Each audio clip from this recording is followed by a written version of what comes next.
உண்மையை சொல்லி நன்மையை செய்தால் உலகம் உன்னிடம் மயங்கும். நிலை உயரும் போது பணிவு கொண்டால் உயிர்கள் உன்னை வணங்கும்.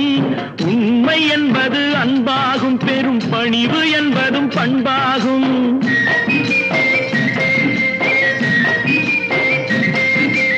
உண்மை என்பது அன்பாகும், பெரும் பணிவு என்பது பண்பாகும். இந்த 4 கட்டளை அறிந்த மனதில் எல்லா நன்மையும் உண்டாகும், எல்லா நன்மையும் உண்டாகும்.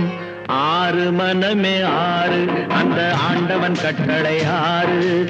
6 மனமே 6 அந்த ஆண்டவன் கட்டளை 6.